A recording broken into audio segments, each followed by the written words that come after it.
One thing that has always captured my imagination was Itachi and Sasuke's relationship. While Sasuke seemed like your standard revenge is bad parable, I did enjoy his drive to kill his brother. And what's better is that he actually accomplishes his goals. But what always made me think the most was Itachi's response to all of this. Itachi fostered this mindset. He welcomed it, and even hoped it's what Sasuke would choose. In most stories, they explain why hatred leads to hollow feelings, and why it makes you less of a person for chasing it, and how it can never bring back the dead. But Naruto's story goes down a different route. While the story still talks about the self-perpetuating cycle of hatred, they don't entirely judge you for it, and think that it's a viable answer, and that people who say these things, that you can't bring back the dead with revenge, are merely people who don't understand what you're feeling. Pain's entire arc taught us that. It still warns about it, but more or less features the belief that it simply leads to a vicious cycle. Now, am I saying it's a good idea to seek revenge? No, but the feelings aren't themselves an evil thing. The curse of hatred is something that we all go through at some point. When love is turned to hate, it's not an unnatural thing for us.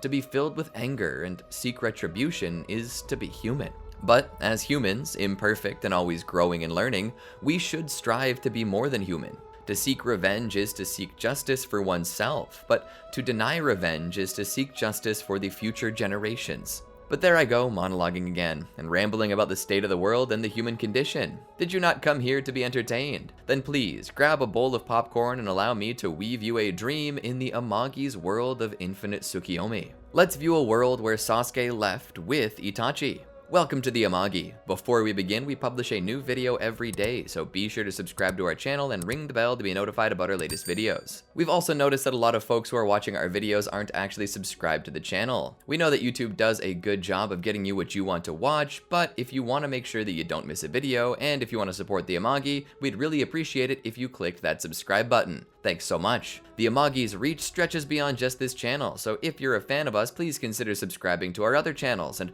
following us on all of our social media. Help us reach our goal of passing 100,000 followers on all of our accounts by the end of the year. The cold night air blew across Konoha. It was a summer night and the crickets were chirping. The air was sticky with a high dew point. The air only grew hotter and wetter with the introduction of human perspiration that echoed out of the Uchiha clan compound. Further still, the scent of blood wafted through the air, traveling through the densely packed space where oxygen and disproportionately large amounts of nitrogen. Itachi didn't notice the nitrogen though. To him, it felt like he was wading through pure oxygen, like any small spark might suddenly set the world ablaze, popping the planet's atmosphere like a balloon with the sudden expansion of gases, like some unhappy grenade floating through the void, a small speck in a vast universe. A nameless speck to which Itachi was even smaller. Was this life's meaning? Orochimaru had once spoken to Itachi about the meaning of life, in which he had said there was no meaning. Things were born only to die. This outlook had really warped him when he was a child. Itachi remembered how such a concept had nearly driven him to self-oof via fall damage, and would have had his survival instincts not kicked in.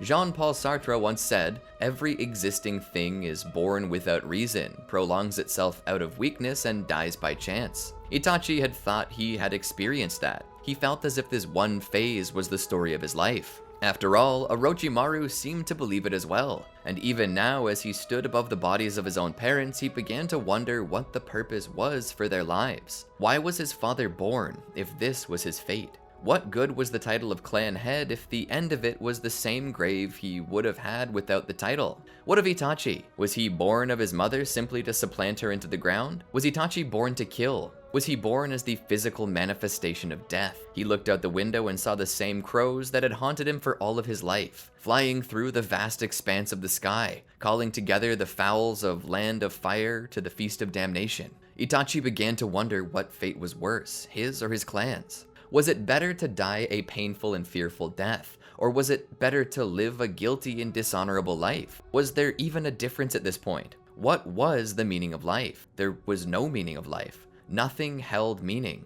Birth, life, death, nothing changed.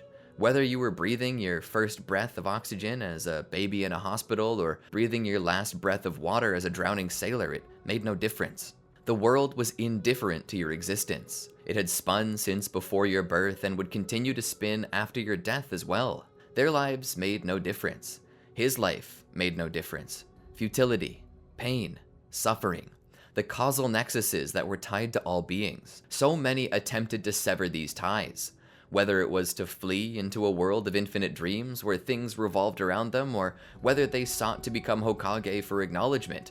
All humans wanted to know that they mattered, that they left behind a legacy, some eternal stone bearing an epitaph. Worse than dying was to be forgotten.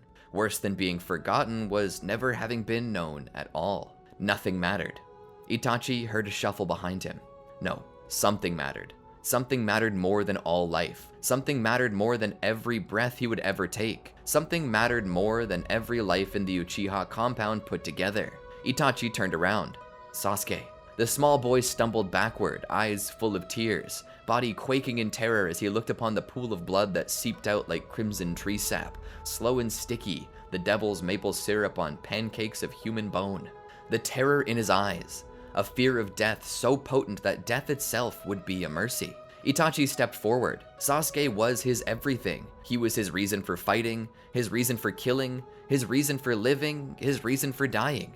And that was it. He needed Sasuke to be his reason to die. Itachi's life was meaningless, and he would never be remembered for anything but what he had done. People would revile him and spit upon his grave. He would live on only in infamy, with people speaking that the world would have been better had he never been born. Perhaps that was a fate better than being forgotten, or perhaps it was worse. Itachi didn't have a mind to care anymore, but his brother. He knew that if he could stage it, if he could frame their conflict in such a way that it was displayed in the most black and white format possible, that maybe, just maybe, Sasuke would become a hero and his name might live on a little longer. That maybe he would rise to become Hokage, his face forever enshrined in the vertical wall of mountain. To do this, however, he needed one thing. He needed to make Sasuke hate him. Itachi knew that the knowledge of what he had done would not affect Sasuke in that way. Sasuke would likely follow the standard path of the 5 stages of grief. That was to say, he would deny that Itachi could do such a thing in the first place for the longest time, and when evidence failed to support this delusion, Sasuke would eventually grow angry with it, with Itachi, with everything. But further, he would begin bargaining, willing to take Itachi back so long as Itachi made some poor attempt at amends, and when that failed, he would fall into a depression, and finally, he would get over it altogether, leaving the memory in the past as he accepted the future. That would be what Sasuke did, and perhaps it was the natural thing, but it was not what Sasuke needed. What Sasuke needed was a motivator. He needed something to dedicate to. He needed to be wedged in anger, trapped there. The anger needed to be intensified. It needed to become hatred. And to do that, he needed to make Sasuke suffer. He needed to show him that there was no room for denial and delusion, that there was no bargaining. He needed him to be too angry to be depressed, and last of all, he needed to make it unacceptable. Something so cruel and vile that no mind could comprehend how such evil could come about. A sense of justice nestled in the heart of hatred. He needed to make his path of vengeance, which would feel so good it must surely be wrong. So undoubtedly right that all he could think of was scratching the itch that Itachi would place in his heart. He would grip his little brother by the collar, and after Sasuke begged and demanded to know what Itachi had done and why, Itachi would simply show him the truth. Tsukuyomi was truly a frightening technique. In the span of a single second, one could live a lifetime in the illusion. An illusion where time no longer held meaning, as the perception of it was sped up to a point that seemed impossibly quick. Perceiving illusion at the speed of light years. That was a tricky balance, finding the sweet spot between cruelty causing hatred and cruelty causing insanity. He had to bring Sasuke so close to the edge that he would be mentally scarred yet still functional. And that's what he did. He simply sat their parents' death on loop for a short time in reality, and a time just long enough to cause mental distress within Sasuke to draw him closer to the edge of sanity. He left Sasuke there to wallow and turned to walk away, uttering the simple words, "You're not worth killing. Not until you have a Mangekyo Sharingan." He began to walk away as he let his brother recover. All the while, his voice almost cracked under the weight of his tears. But as he walked away into the night, Sasuke rushed at him angrily to strike him. Surely this has awakened Sasuke's Sharingan, and the rush of hatred and sudden infusion of power and perception gained by his newly born copy wheel eye would give him the confidence to charge. But it did not grant him enough strength to hurt Itachi. Or so he had thought. until his simple counter of Sasuke was suddenly countered by Sasuke himself, who, after pulling one of Itachi's own kunai, cut at him dangerously close to his carotid artery. Itachi was astounded by these movements and by his skill. He looked at Sasuke in surprise, who was still kept at arm's length, yet stuck on Itachi like glue. Looking into the eyes of Sasuke, he saw a flower pattern within his Sharingan glowing in the night. Sasuke's tears of sorrow turned to tears of blood. Something within Itachi snapped. Mangekyo Sharingan. How was this possible? Had Sasuke awakened the Sharingan at some earlier point? Or could it be possible that Itachi had inadvertently awakened it right out of the gate? Was it possible to awaken a Mangekyo Sharingan with the same event that awakened a standard one? How was this possible? He saw the tears in Sasuke's eyes, the blood mixed with water running from his eyes, the glow of red present in the center of his irises, his brow furrowed, yet displaying not anger but sorrow, as if something precious was taken from him, which, of course, it had been. But this was something more. His face bore pain, as if the kunai in his hand were being used to put down a rabid dog that had once been your sole friend. Sasuke was crying right now because he had to kill Itachi. Your eyes, Itachi said. Sasuke's expression lightened as he looked into Itachi's Mangekyo, Itachi's eyes overflowing with pain and sorrow. Itachi fell to his knees, holding his baby brother, looking into his eyes at an equal size. Sasuke. Sasuke was no longer struggling. He merely held the kunai tightly, saying nothing. It was as if they had met for the first time all over again. Both Itachi and Sasuke were two completely different people now, reshaped by their actions. It felt as if years had passed, despite the massacre taking place within the confines of 60 minutes. Sasuke's confused face slowly contorted into pain. Pain in his heart. Why'd you do it, Itachi? Why'd you do it? He said, fighting through tears. Mom and Dad, what did they do wrong?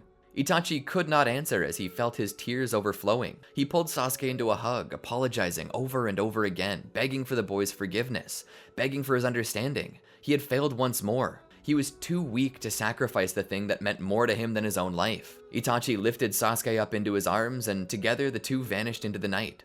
The Anbu soon would step into the village, ready to execute an operation to put down the uprising, but what they saw when they got there made even their blood run cold. It was then reported to Danzo and Hiruzen, who would have to come and see for themselves. This resulted in Hiruzen disbanding Root. Why? Hiruzen wasn't stupid.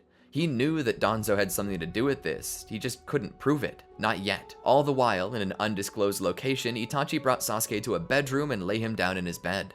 His eyes were wide, yet had dark circles under them.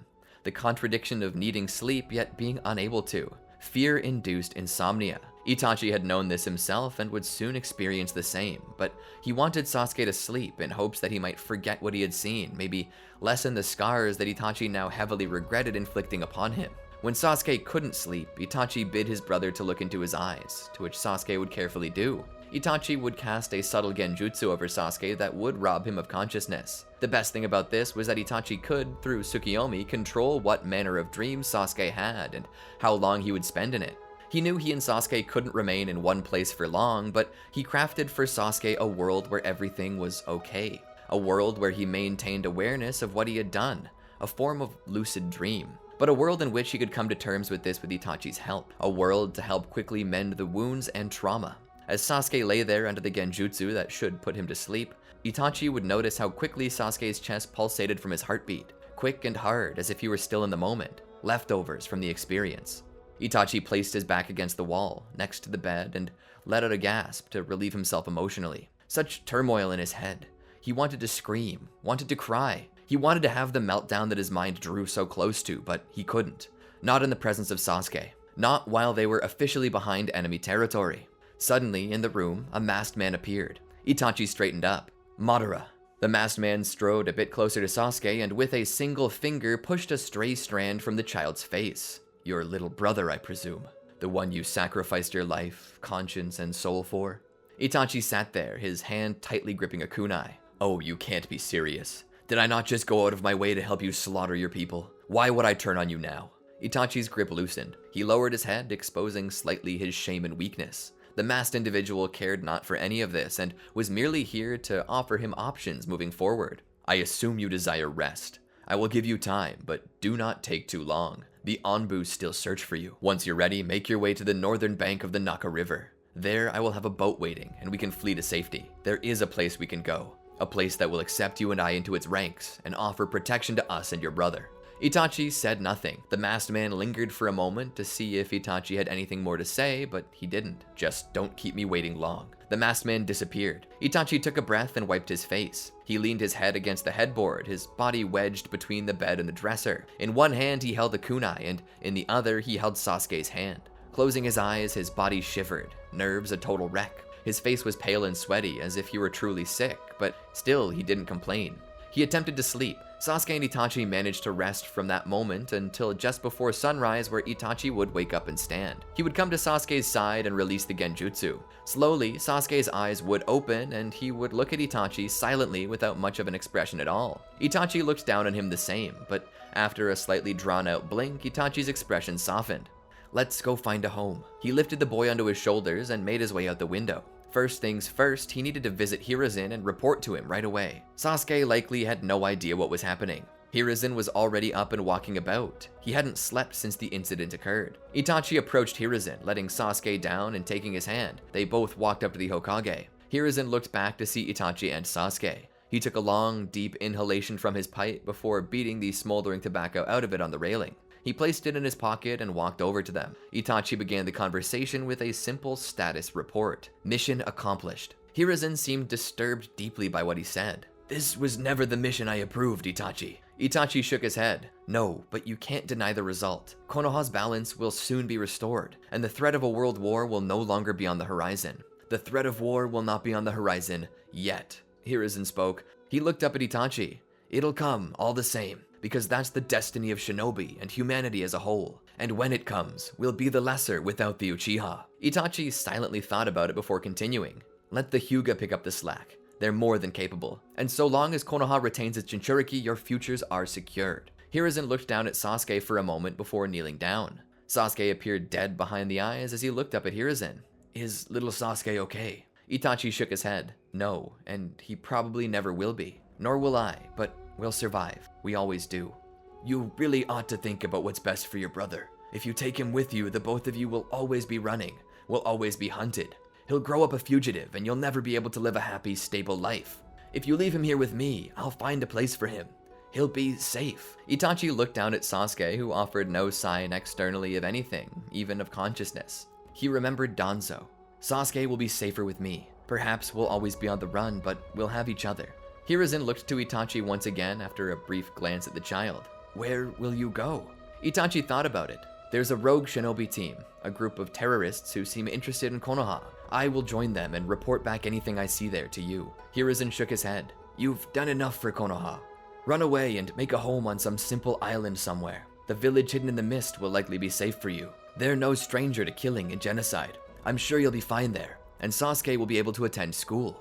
Itachi shook his head. "My mind is made up. It's important that we discover what the Akatsuki are up to."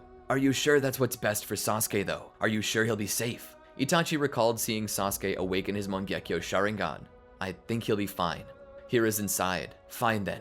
Please be safe." "I will," Itachi said. Before he could go, though, Hiruzen then knelt down to Sasuke, who seemed to stare straight through him.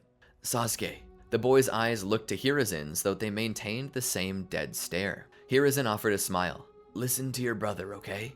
Sasuke offered no response. Hiruzen pulled something from his robes. It was a stuffed animal done up like a shinobi. He presented it to Sasuke. "Take this with you. He'll keep you safe." Sasuke's expression didn't change. His arms simply wrapped around the plush and brought it closer. Hiruzen stood. Itachi looked to his former superior. "Thank you, Lord Third, for everything." Hiruzen bit his lip and nodded while stroking his goatee. "Just be sure to take care of yourselves."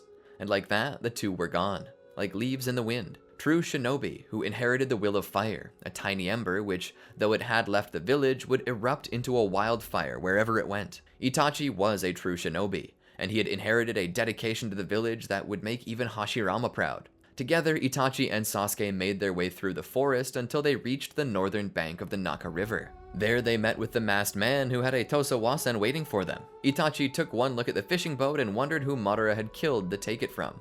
"The group we're about to meet. They're not to know of me," he said. Itachi seemed confused by this. "And why not?" Madara thought for a moment. "I would prefer my identity to remain hidden behind a mask, so to speak. It's better that way for all of us. A time will come when I will eventually become a true member of the Akatsuki, but until that happens, I wish to be as unsuspecting as possible." If people were to know that Madara Uchiha were still alive, things would become more complicated. Only the Akatsuki leader, who we're meeting, knows the truth. Itachi agreed to these terms. Their hideout is just up ahead, Madara would say, before eventually leading them to where they would be introduced to Pain. Entering the facility, Itachi would notice a massive statue in the center of a figure obviously non-human, apparently chained and blinded. A voice called over from a dimly lit area of the room. Well, if it isn't Itachi Uchiha. Itachi looked over. Orochimaru. Madara cleared his voice to a lighter, more playful tone. Oh yeah, I forgot. You two are from the same hometown. Is this gonna be a touching reunion? Orochimaru stood there and smiled nefariously. And who is that with you, Itachi? What an interesting child. Itachi pushed Sasuke behind him a bit. Not so much that Orochimaru was an immediate threat, but because Itachi was making a statement. A statement to both Sasuke and Orochimaru. A statement that said nobody will touch my brother. A dead silence fell over the room, with Toby standing between them, his head craning to stare at each of them in quick succession. Is this gonna be a problem? Orochimaru turned to walk away. No problem.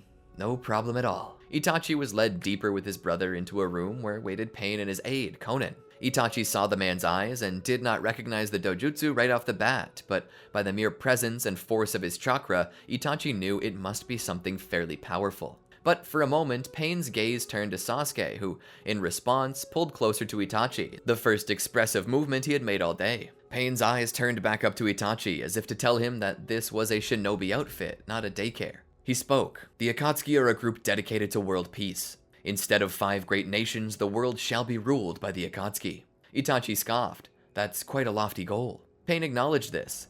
And that's why we're assembling skilled shinobi, without asking about their history. Itachi of the Leaf, we welcome you into the Akatsuki. From here on, reject your village.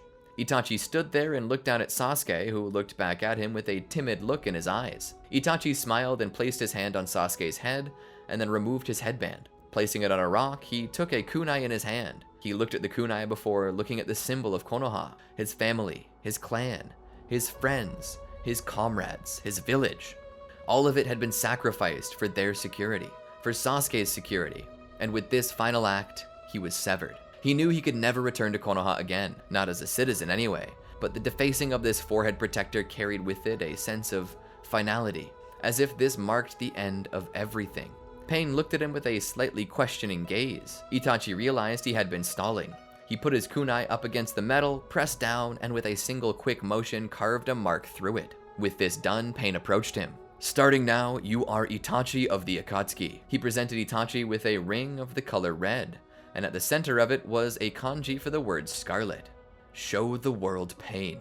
Itachi would then be presented with a black cloak with red cloud patterns on it, the signature uniform of all those members of the Akatsuki. Pain would turn to leave. Konan stood there before the flames with Itachi and spoke. We have quarters for each member. You're free to rest there. You will have to share a room with your brother, of course. Itachi put the cloak on and turned to Konan. That will not be an issue. Konan turned and left. Toby, who was now the last person here in the room with him, turned to Itachi and spoke. You would do well to rest. You begin your work at sunrise tomorrow. And with that, Toby too disappeared. Itachi was now alone. He looked into the flames and fire almost as though he were looking into the flames of hell. He imagined his soul within them, burning, crying out in agony of punishments well deserved. He felt a hand grip his. He looked down to see Sasuke, who was also staring into the flame, his eyes and brow contorted into a mixture of sadness and fear. Itachi stroked his hand with his thumb. Sasuke looked up at him with the largest eyes that seemed to crave some answer, some assurance that it would be okay. Itachi tried to offer assurance with a smile. Come, let's go to bed. He would walk with Sasuke to their room and would find it a little more than a cave with a cheap mattress and blankets. He would sit Sasuke down on the bed, remove his shoes, and prepare to tuck him in. It was then that Itachi heard the distinct growl of an empty stomach. He stopped in his tracks and looked up at Sasuke. He realized that he hadn't eaten anything in over 24 hours. Itachi himself realized that he hadn't eaten anything either. Itachi wasn't hungry, of course. Who could eat after what he had done? But he knew that he needed to take care of Sasuke. Sasuke was far younger, and he would need to eat if he were to grow into an adult as strong and tall as Itachi knew he could be. Would you like something to eat? Sasuke gave a slow nod. Itachi smiled. I'll go see what I can scrounge up for us. Itachi stood and turned to leave, only to stop when a silhouette was found standing in the light of the door. Itachi's fists loosened up, his Sharingan glowing in the dark. Eventually, Conan stepped into the light. In her hand was a platter of onigiri and a pair of cups with a pot of tea. "I assumed you would be hungry," she said, "so I brought you leftovers from lunch." Itachi cautiously approached her. He took the platter. "Thank you," he said just as cautiously. He brought the platter back to the bed with Sasuke. He sat it down. Sasuke couldn't take his eyes off of Conan. She gazed at the child for a moment before looking to Itachi. "We don't generally allow children here. Our work isn't for the innocent." Itachi, kneeling down in front of his brother, turned his head to direct his words back at her, though his eyes never made contact. "He has nowhere else to go, and I cannot leave him behind." Conan listened to Itachi speak. "Your brother will be safe here, I can assure you. If you serve the Akatsuki well, his life will be defended as if he is one of our own. You have my word."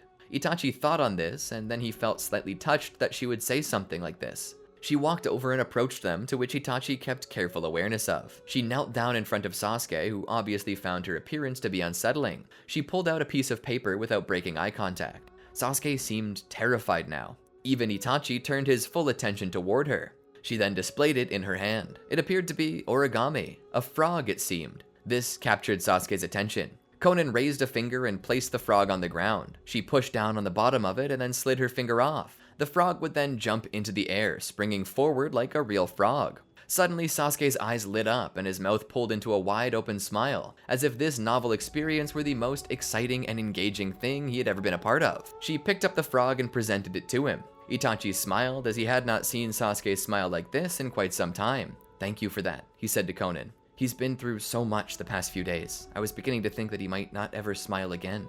Conan stood.